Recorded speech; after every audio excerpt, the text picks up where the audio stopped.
Hi, this is the cartoon Koala, and it would seem that Christmas is upon us once again. Last year, I reviewed the travesty that is Merry Christmas, Drake and Josh. Nothing could be worse than that. What will it be this year? Bring it on.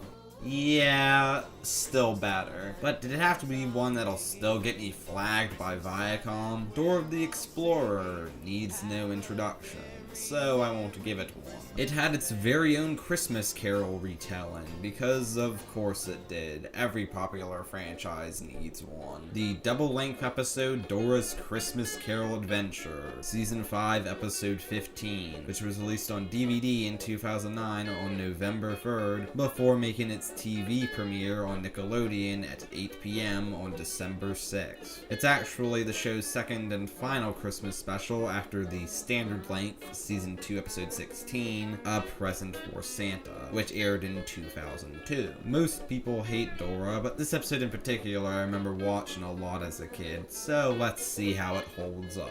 Though, as it turns out, there actually exists two versions of this. The original 52-minute cut, which was released on DVD, and then the 47-minute cut, which aired on TV and is the version on streaming. But thankfully, the full 52-minute cut can be found uploaded to YouTube in many parts, so that's what I'll be reviewing. This movie starts with a rather primitive-looking CGI title sequence of a Christmas tree with Dora ornaments as a children's choir sings a Christmas rendition of sorts of the classic Dora theme song.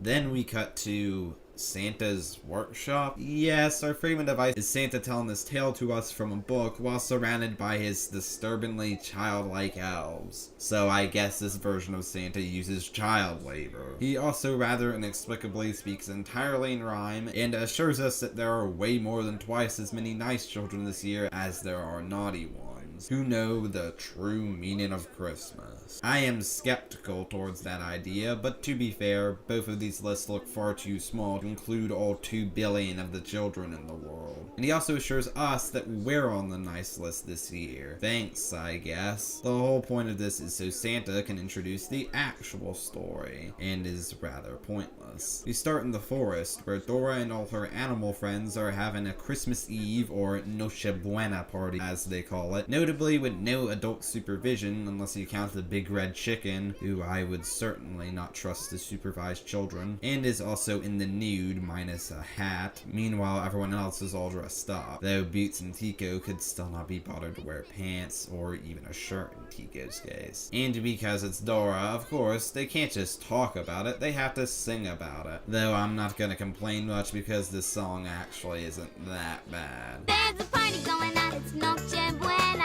Noche Buena, Noche Buena. But the fun is short-lived as Swiper comes in and tries to swipe the star off the Christmas tree. But look, that's just a reindeer. Stupid!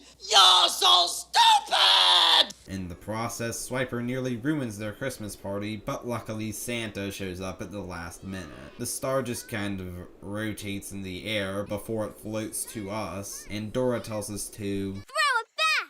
Throw it back! You know, for kids! Santa scolds Swiper and finally puts him on the naughty list, keeping to his promise if Swiper swiped on Christmas this year, because for some reason this Santa puts extra emphasis on being good on Christmas over being good any other day of the year. Swiper always promises he'll never swipe again, but then goes back to it the very next year. A cycle that's apparently been going on for years now. Yet only now Santa has decided to finally put his foot down. I have to be stern. Well, clearly we haven't been stern, and will continue to not be stern throughout the rest of this special. Dora vouches for him, even though she really has no reason to, and Santa remarks, You are a good friend. in what way can Dora and Swiper be considered friends? Also, assuring that your friend will never be forced to face the just consequences of their actions is not being a good friend. Yeesh, no wonder that naughty list is so small. Santa, being the big softy that he is, decides that he will give Swiper one more chance, for real this time, to show he can change, giving him a Christmas tree card where the ornaments and star will fill themselves in each time he shows he's learning the true spirit of Christmas. To do so, they'll have to travel through time, because this is supposed to be a Christmas Carol homage, remember? Even though really all it has in common is Christmas, time travel, and redemption. They don't even do past, present, future. They do distant past, past, and future. Santa tells them they'll get their time travel cape from the grumpy old troll, because I guess all rhyming, bearded, magical beings are friends. On the way to the troll bridge, they sing a song called There's No Swiping on Christmas. Again, singling out Christmas as if it's the only time where it's wrong, or as if it's especially wrong to steal then. True to his kleptomania, Swiper is only able to resist swiping presents from these animals who don't seem to belong in a forest through Dora's scoldings. They make it to the troll bridge, which of course triggers the grumpy old troll song.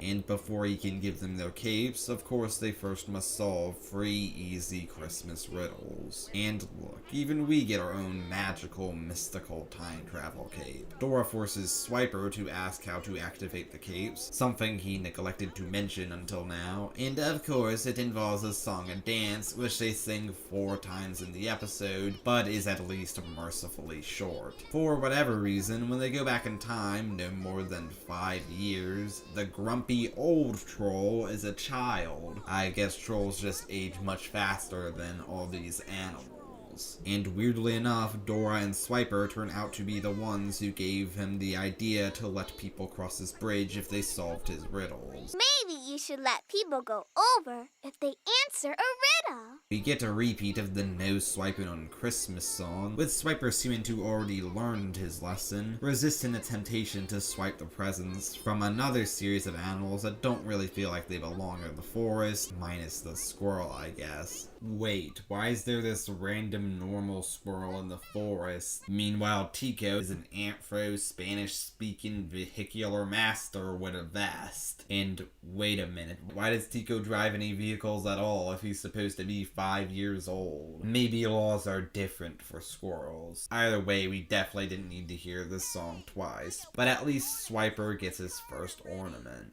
They stumble upon our main 5 animal characters, left alone in the forest as babies, and they're all really ugly, except maybe Baby Boots. Though would he really be Boots yet if he hasn't yet worn his boots? We see that Swiper was a thief from day one, swiping all the other babies' toys, which explains the self-explanatory name and him still having the mask and gloves even as a baby. Perhaps he was incapable of the throws he would later perform on a regular basis. Older Swiper takes all the toys from baby Swiper and redistributes them to the other babies, but they still won't stop crying. So he, Dora, and us have to perform yet another song and dance to cheer them up and make them laugh. And Swiper makes baby Swiper say his first words, potentially. Oh, man! And he gets his second ornament. They then travel to the less distant past where they are little kids. Even though they're already little kids, but I guess littler kids. Or just toddlers. Again, they're just hanging out in the forest, alone, with no adult supervision. Boots actually bothered wearing overalls back then, I guess. Younger Swiper has his bunny, and of course he sings a song about it. He's my funny bunny, my funny, funny bunny. Though he might like it a little too much.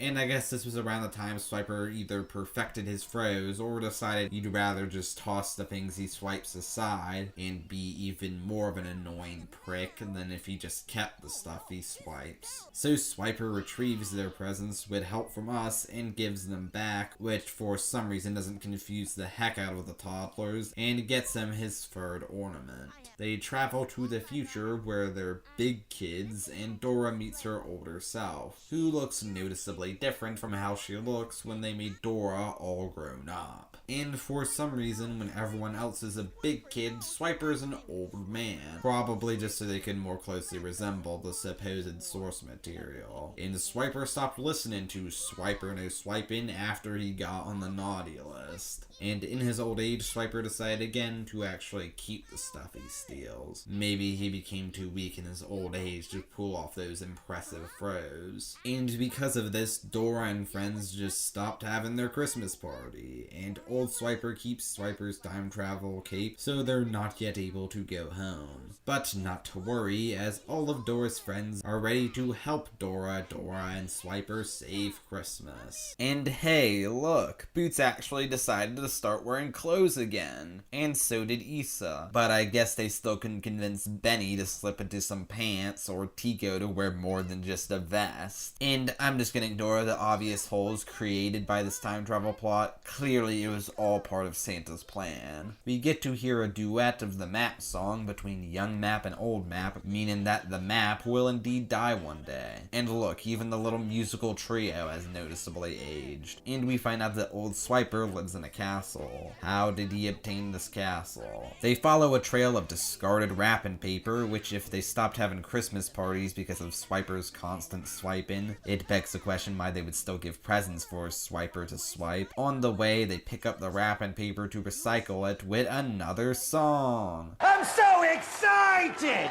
Then go ahead, pick it up, clean it up. And of course, we see that old Swiper is not fulfilled by his kleptomania, other than this iconic line. Christmas! Bah humbug! Because, again, remember, this is supposed to be a Christmas Carol homage. He conveniently at that very moment drifts off to sleep in his rocking chair, so they can get Swiper's travel cape along with everyone else's purple ribboned presents without old Swiper catching them, which earns Swiper his fourth and final ornament. But without the star, that still isn't enough for Santa to give him a present. Until he learns to share his bunny with Dora, gets the star, Santa puts him back on the nice list, gives him a whole sack of presents to share with the rest. They sing a reprise of that opening song, even the grumpy old troll is here this time. They sing the We Did It song. Santa finishes the story and the elves go over their favorite parts and ask us our favorite part, and I'm sure Swiper never swiped anything again. And don't expect any special ending credits or anything like that, though it does end with the creepy Nickelodeon light bulb logo that was used around this time.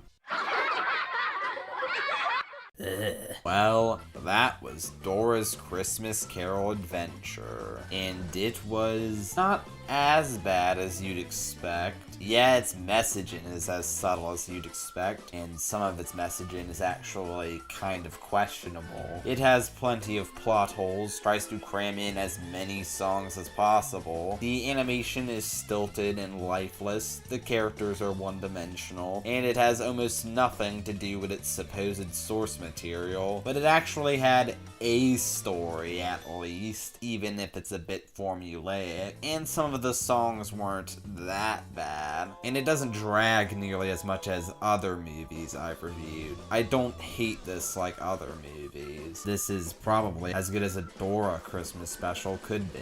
I still wouldn't recommend it unless you want to rip on it or have some nostalgia for it. There are obviously much better Christmas specials out there, but I don't think it's worth getting angry over like Merry Christmas, Drake and Josh. That was based on a show I actually like. As always, I'm the Cartoon Koala. Merry Christmas, and I'll see you in the next video. Bye.